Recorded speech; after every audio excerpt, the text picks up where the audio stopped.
Hello guys, welcome to victory studies. Okay, coordinate జియోమెట్రీలోని section formula గురించి తెలుసుకుందాం. అసలు ఈ సెక్షన్ ఫార్ములా గురించి తెలుసుకోవడం వల్ల మనకేం ఉపయోగం అంటే, దీనికి సంబంధించి ఏ క్వశ్చన్స్ వచ్చినా అంటే నీకు బేసిక్ తెలిస్తేనే దీనికి సంబంధించిన క్వశ్చన్స్ ఏ వచ్చినా నువ్వు చేయగలుగుతావు. అర్థమవుతుందా? అసలు ఈ పి పాయింట్ అంటే ఏంది, ఏ అంటే ఏంది, M1 అంటే ఏంది, M2 అంటే ఆ ఫార్ములాలో ఉండే కదా, M1 X Y1 Y2, అసలు M1 + M2 ఇవన్నీ తెలియాలంటే ఫస్ట్ సెక్షన్ ఫార్ములా అర్థం కావాలి. ఓకే, దానికంటే గుర్తుపెట్టుకోండి, ఈ సంవత్సరం జరగబోయే 10th క్లాస్ మోడల్ పేపర్స్ మీరు ప్రతి ఒక్కటి డౌన్లోడ్ చేసుకోవాలనుకుంటే టెలిగ్రామ్ లో చేయండి. దానికి సంబంధించి ఎడ్యుకేషన్ ఇన్ఫర్మేషన్ సంబంధించి మీకు ప్రతి ఒక్కటి మన ఛానల్లో నేను పోస్ట్ చేయడం జరుగుతుంది. అలాగనే ఇన్స్టాగ్రామ్ విక్టరీ స్టడీస్ అని టైప్ చేయండి, మీకు ఖచ్చితంగా నోట్స్ అవైలబుల్ గా ఉంటుంది. ఓకే, ప్రాబ్లంకి వెళ్ళిపోదాం. గుర్తుపెట్టుకోండి గైస్, ఈ సంవత్సరం జరగబోయే result 10th class exams result వరకు అలాగనే పాలిటెక్నిక్ తో సహా ప్రతి ఒక్కటి చెప్పడం జరుగుతుంది ఛానల్లో. మీకు ఏ విధంగా సపోర్ట్ కావాలనుకున్నా మీరు ఖచ్చితంగా కామెంట్ చేయండి, నేను ఖచ్చితంగా మీకు రిప్లై ఇస్తాను. ఓకే, దానికోసం మీరు ఖచ్చితంగా సబ్స్క్రైబ్ చేసుకుని మీ ఫ్రెండ్స్ కూడా ఖచ్చితంగా షేర్ చేయండి. ఓకే, టాపిక్ లోకి వెళ్ళిపోదాం. కోఆర్డినేట్ జియోమెట్రీలో సెక్షన్ ఫార్ములా అదే చెప్తున్నా కదా. ఈ సెక్షన్ ఫార్ములా నేర్చుకోవడం వల్ల ఏం ఉపయోగం, అసలు ఏంది ఈ సెక్షన్ ఫార్ములా అంటే ఏందో తెలుసుకుందాం. మనందరికి తెలుసు, గ్రాఫ్ మీద ఇప్పటి వరకు ఈక్వల్ డిస్టెన్స్ అనేది తెలుసుకున్నాం కదా. ఇప్పటి వరకు గ్రాఫ్ లో ఒక పి అనే పాయింట్ ఏకి బికి ఈక్వల్ డిస్టెన్స్ చేస్తుందని అది చెప్పడం జరిగింది. అదంతా వేరే టాపిక్. కానీ ఈక్వల్ డిస్టెన్స్ కాకుండా ఈక్వల్ డిస్టెన్స్ కాకుండా ఒక రేషియోతో మనకి ఇవ్వడం జరిగితే, అంటే రేషియో అంటే M1:M2 తో ఇస్తే, అంటే ఈ లెంత్ ఎంత ఉందో ఈ లెంత్ ఎంత ఉందో తెలియదు మనకి. అర్థమవుతుందా? కానీ పి అనే పాయింట్ ఏకి అలాగే బిని డివైడ్ చేస్తుంది. అర్థమవుతుందా? ఏదో ఈక్వల్ డిస్టెన్స్ చేస్తుందని నేను చెప్పట్లేదు. పి అనే పాయింట్ ఏని సపరేట్ బిని సపరేట్ చేసేస్తుంది. ఓకే, మరి పి యొక్క పాయింట్స్ ఎలా కనుక్కోవాలి? ఏ యొక్క పాయింట్స్ అంటే X1 Y1, బి యొక్క పాయింట్ X2 Y2. ఓకే, మరి పి యొక్క పాయింట్స్ వాల్యూ ఎలా కనుక్కోవాలి? ఒకవేళ పి పాయింట్స్ ఏ పాయింట్స్ బి పాయింట్స్ ఇస్తే రేషియోస్ ఎలా కనుక్కోవాలి అనేది ఈ సెక్షన్ ఫార్ములా. అర్థమవుతుందా గైస్? మళ్ళీ చెప్తున్నాడు అండి, అంటే బాగానండి. ఇప్పుడు కానీ పర్ఫెక్ట్ గా అంటే కానీ పర్ఫెక్ట్ గా అర్థమవుతుంది. మనకి పి ఎక్కడ డివైడ్ చేస్తుందో తెలియదు. ఏంది పి యొక్క పాయింట్స్ కోఆర్డినేట్స్ ఎక్కడ డివైడ్ చేస్తుందో మనకు తెలియదు. కానీ ఏ ఒక పాయింట్స్ బి ఒక పాయింట్స్ ఇస్తారు. ఓకే, M1 ఇస్తారు, M2 కూడా ఇస్తారు. కానీ అలాంటప్పుడు మనం ఎలా పి యొక్క పాయింట్స్ కనుక్కోవాలి అంటే ఏని బిని డివైడ్ చేస్తున్న పాయింట్స్ మనం కనుక్కోవాలి. దాన్ని సెక్షన్ ఫార్ములా. అర్థమవుతుందా? ఇక్కడ చూడండి, దానికి సంబంధించి ఒక చిన్న చూడండి, ఇవన్నీ X యాక్సిస్ మీద పాస్ అవుతున్నాయి కదా, అలాగే Y కూడా పాస్ అవుతున్నాయి కదా. ఓకే, ఇక్కడ చూడండి, ఇవి X యాక్సిస్ వి, ఇవి Y యాక్సిస్ వి. Okay, clear? ఇక్కడ చూడండి, మనకి ఏం కనపడుతున్నాయి? ఇక్కడ 2 రైట్ ట్రయాంగిల్స్ కనపడుతున్నాయి. రైట్ ట్రయాంగిల్స్ అంటే ఏంది? ఇక్కడ 90 డిగ్రీస్ ఉంది, ఇక్కడ 90 డిగ్రీస్. 90 డిగ్రీస్ ఉన్న ప్రతి ఒక్కటి రైట్ ట్రయాంగిల్స్. దాని అర్థం ఇక్కడ first main point, solution in the 2 right angle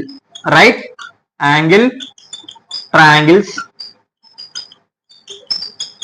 okay, ఏం ట్రయాంగిల్స్ ఉన్నాయి ఇక్కడ చూడండి. దీన్ని M అనుకుందాం, దీన్ని N అనుకుందాం. ఇక్కడ చూడండి, ఏం ట్రయాంగిల్స్ కనపడుతున్నాయి? APM, triangle APM. అండ్ ఇంకో ట్రయాంగిల్ ఏం కనపడుతుంది?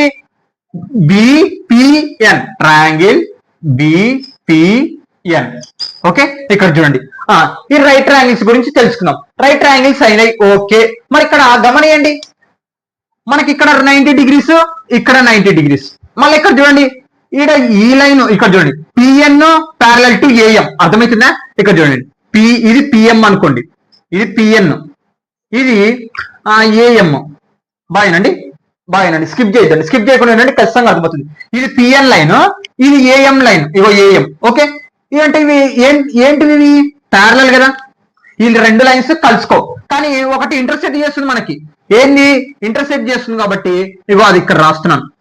ఓకే, అంటే కరస్పాండింగ్ యాంగిల్స్ ఏర్పడుతున్నాయి. అంటే ఏంది? ఇక్కడ ఈ యాంగిల్ ఎంత ఉంటుందో ఈ యాంగిల్ కూడా అంతే ఉంటుంది. అర్థమవుతుందా? అంటే పి యొక్క యాంగిల్ ఎంత ఉంటుందో ఏ యొక్క యాంగిల్ కూడా అంతే ఉంటుంది.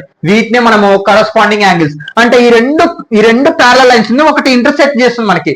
ఆ రెండు ఇంటర్సెక్ట్ చేసిన చోట మనకి సేమ్ యాంగిల్స్ ఉంటుంది. ఓకే, ఇక్కడ చూడండి, గమనియండి, 2 యాంగిల్స్ ఈక్వల్ అయిపోయినాయి. మనం ట్రయాంగిల్స్ గురించి మాట్లాడదాం. ఇంకా కోఆర్డినేట్ జియోమెట్రీ కొంచెం పక్కన పెట్టి ఒక్క 2 నిమిషాల్లో ట్రయాంగిల్స్ మాత్రమే. 2 యాంగిల్స్ ఈక్వల్ అయినాయి అంటే ఏంది? ఇంకా దీని గురించి మనం ఇంట్రడక్షన్ క్లాస్ లో చెప్పడం జరిగింది. దీనికి సంబంధించి ప్రాబ్లమ్స్ కూడా చేసాం. ఓకే, 2 యాంగిల్స్ ఈక్వల్ అయినట్టు దానికంటే ఈ 2 ట్రయాంగిల్స్ ఏమైనట్టు ఇప్పుడు సిమిలారిటీ అయినట్టు. ఏ సిమిలారిటీ? ఏ సిమిలారిటీ. ఆల్రెడీ 2 యాంగిల్స్ ఈక్వల్ ఉన్నాయనుకో ఆటోమేటిక్ గా థర్డ్ సైడ్ కూడా ఏమవుతుంది? ఈక్వల్ అయిపోతుంది. అంటే ఇప్పుడు ఈ రెండు ట్రయాంగిల్స్ ఏమైనాయి సిమిలారిటీ అయినాయి. ఓకే అదే అర్థం. ఇక్కడ చూడండి మనం 90 డిగ్రీస్ కాబట్టి 90 డిగ్రీస్ రాసుకుందాం ఫస్ట్. ఇక్కడ చూడండి angle M equal to angle N అంటే ఎంత 90 డిగ్రీస్. తర్వాత angle A equal to angle P, corresponding angles ఏంది కరస్పాండింగ్ యాంగిల్స్. అర్థమైందా? అంటే angle A angle P equal ఉన్నాయి కాబట్టి అవి కరస్పాండింగ్ యాంగిల్స్. ఈ angle N 90 degrees, angle M 90 degrees, అందుకే 90 డిగ్రీస్. అంటే ఇప్పుడు దీని ప్రకారం ఏమవుతుంది ట్రయాంగిల్. బాగా చూడండి పిఎంఎన్ సిమిలారిటీ ట్రయాంగిల్ బిపిఎన్ అంటే ఈ రెండు ట్రయాంగిల్స్ ఏమైనా మనకి ఇప్పుడు సిమిలారిటీ అని దేని ప్రకారం బై ఏఏ సిమిలారిటీ ప్రకారం. అర్థమవుతుందా? ఈ రెండు ట్రయాంగిల్ సిమిలారిటీ అని. ఓకే ఇప్పుడు సిమిలారిటీ అయినా అంటే దానికి అర్థం ఏంది కరస్పాండింగ్ యాంగిల్స్ ఈక్వల్ ఉంటాయి, అలాగనే కరస్పాండింగ్ సైడ్స్ ప్రొపోర్షనల్ లో ఉంటుంది. అర్థమవుతుందా?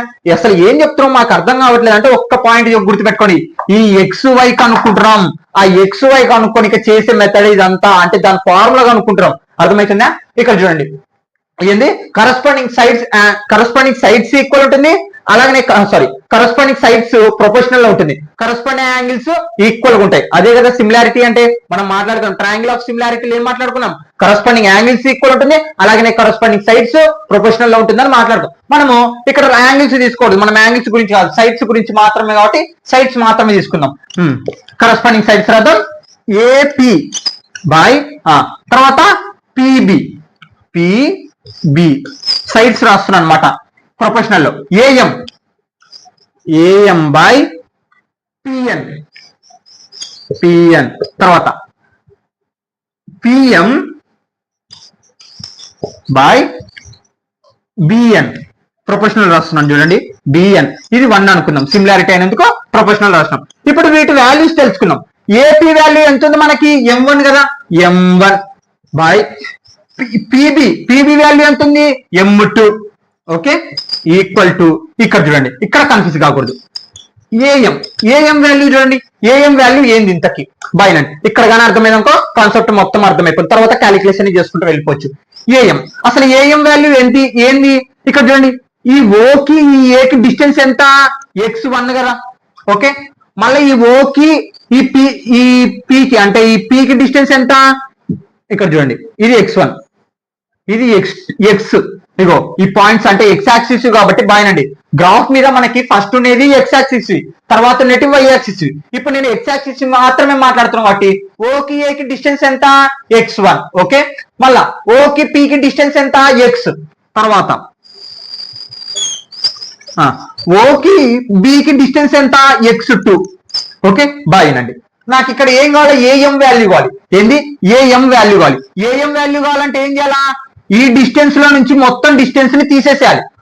చూడండి మొత్తం డిస్టెన్స్ లో నుంచి డిస్టెన్స్ తీసేస్తే నాకు ఏమొస్తుంది ఏఎం వస్తుంది. మాకు అర్థం కావట్లేదంటే ఇక్కడ చూడండి ఇక్కడ నాకు 2 సెంటీమీటర్స్ ఉంది, ఈ లైన్ మొత్తం నాకు 6 సెంటీమీటర్స్ ఉంది.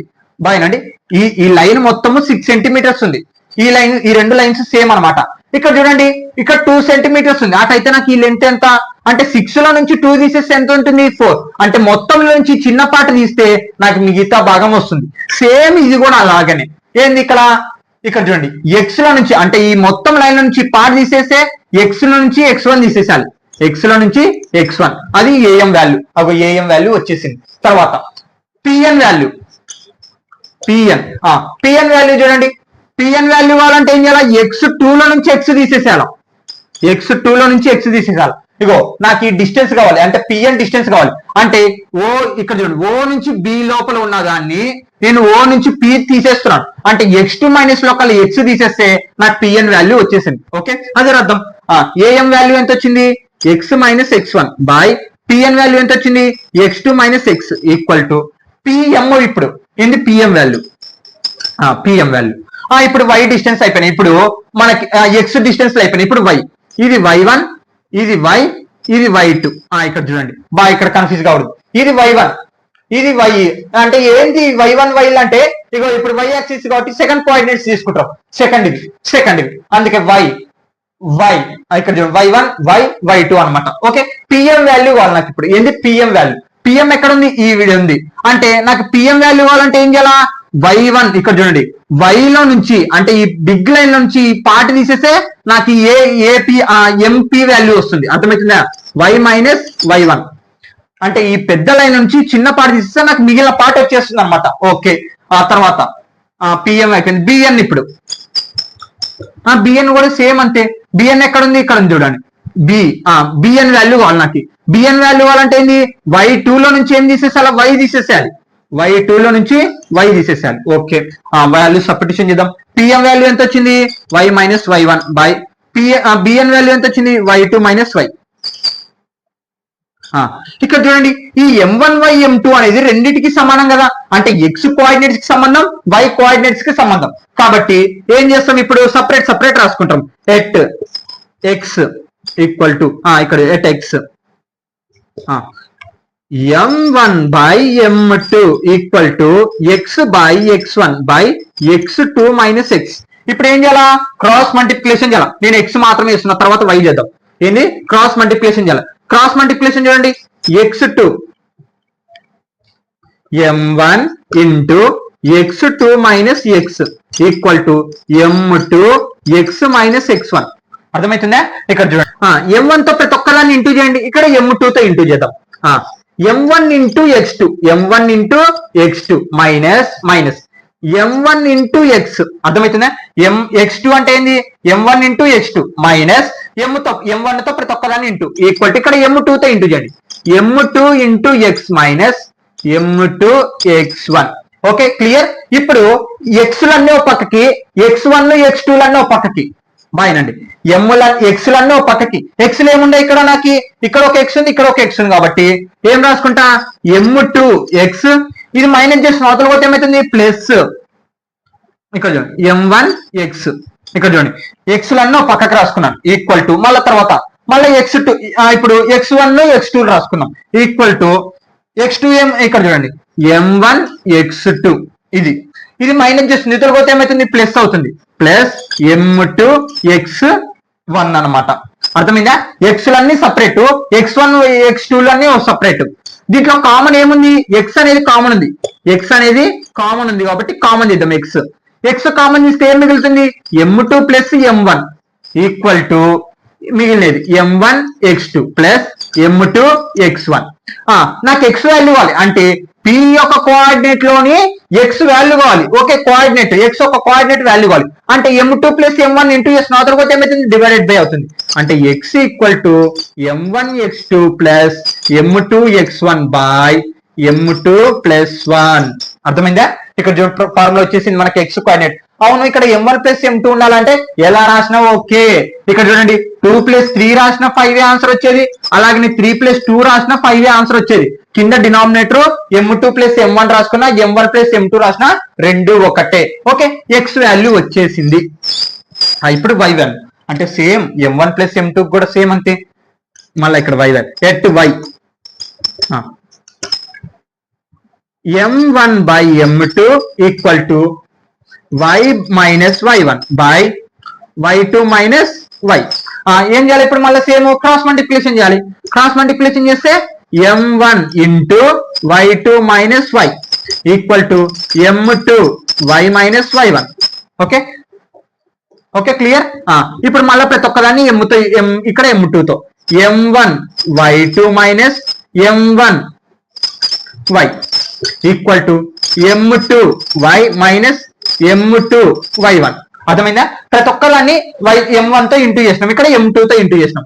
ఇక్కడ కామన్ ఏం తీయచ్చు, కామన్ కాదు, y లన్నో పక్కకి. y లో ఏముండే ఇక్కడ మనకి, ఇక్కడ చూడండి m2 y, ఇక్కడ మైనస్ అవతల పోతే ప్లస్ m1 y లన్నో పక్కకి. తర్వాత ఇప్పుడు ఏం చేయాలా, ఇక్కడ y1 y2 common, y1 y2 పక్కకి తెచ్చుకున్నాం. m1 y2 ఇక్కడ ఉన్నది రాసినాను, ఇది మైనస్ యూతలకు వస్తే ప్లస్ m2 y1. ఇక్కడ ఏం కామన్ చేయొచ్చు, y కామన్ చేయొచ్చు కాబట్టి y కామన్ తీద్దాం. m2 plus m1. అర్థమైందా, ఇక్కడ చూడండి y కామన్ తీసాం, m2 ప్లస్ m1. ఇక్కడ సేమ్ ఉన్నది ఉన్నట్టే రాద్దాం.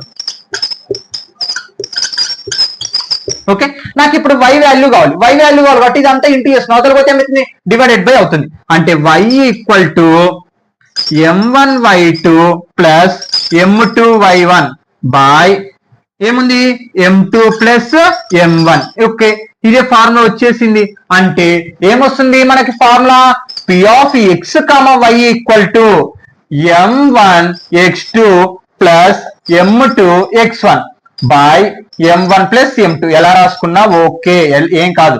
కామా y ఏమొచ్చింది m1y2 plus m2y1 by m1 plus m2. అర్థమైందా గైస్? ఇది సెక్షన్ ఫార్ములా. మనకి గుర్తుపెట్టుకోండి, అలాగైతే సెక్షన్ ఫార్ములా కనుక్కున్నాం. అర్థమైంది కదా? ఫస్ట్ మనము ఈ రెండు ట్రయాంగిల్స్ ఈక్వల్లీ ప్రూవ్ చేసుకున్నాం. ప్రూవ్ చేసుకున్న తర్వాత బై ఏ సిమిలారిటీ ప్రకారం కరస్పాండింగ్ సైడ్స్ ఈక్వల్ ఉంటుంది. అందుకే కరస్పాండింగ్ సైడ్స్ రాశాను. కరస్పాండింగ్ సైడ్స్ కనుక్కున్న తర్వాత వాటి వాల్యూస్ కనుక్కున్నాను. ఓకే, వాటి వాల్యూస్ కనుక్కున్న తర్వాత సబ్స్టిట్యూషన్ చేస్తే మనకి ఎక్స్ సపరేట్ అయింది, వై సపరేట్ అయిపోయింది. దాన్ని బేసిక్ చేసుకుంటే ఫార్ములా ఇది వచ్చింది. అంటే ఇప్పుడు మనకి ఏ ఒక పాయింట్స్ బి ఒక పాయింట్స్ తెలిసింది అనుకో, రేషియోస్ తెలిసినాయి అనుకో, పి ఎక్కడ డివైడ్ చేస్తుందో, ఏ కోఆర్డినేట్స్ లో డివైడ్ చేస్తుందో కనుక్కొనికే ఈ ఫార్ములా ఉపయోగిస్తాం. అర్థమైందా? అలాగైతే క్వశ్చన్స్ ఎన్ని రకాలుగా అడగొచ్చు, చాలా విధాలుగా అడగొచ్చు. ఎలా అడుగుతారు? నీకు ఏ ఒక పాయింట్స్ రేషియోలు పి ఒక పాయింట్స్ ఇచ్చి బి కోఆర్డినేట్స్ కనుక్కోమంటారు. ఓకే, ఒకవేళ మనకి m1 ఇచ్చి m2 ఇచ్చి ఏ ఇచ్చి అలాగనే బి ఇచ్చి పి ఒక కోఆర్డినేట్స్ కనుక్కోమని ఇది ఒక లెక్క. ఓకే, మళ్ళా నీకు ఏ ఒక పాయింట్స్ పి ఒక పాయింట్స్ బి ఒక పాయింట్స్ ఇచ్చి అంటే కోఆర్డినేట్స్ ఇస్తే మనం m1 m2 కనుక్కోవాలి. ఇలా రకరకాలుగా ఉంటుంది. మనకి ఫార్ములా అర్థమైనప్పుడే మనము ఇలాంటి ప్రాబ్లమ్స్ ఎన్ని వచ్చినా కానీ చేయగలుగుతాం. అర్థమైందా గైస్? అంటే మెయిన్ పాయింట్ బేసిక్ అనేది అర్థం చేసుకోవాలి. Okay, note down guys.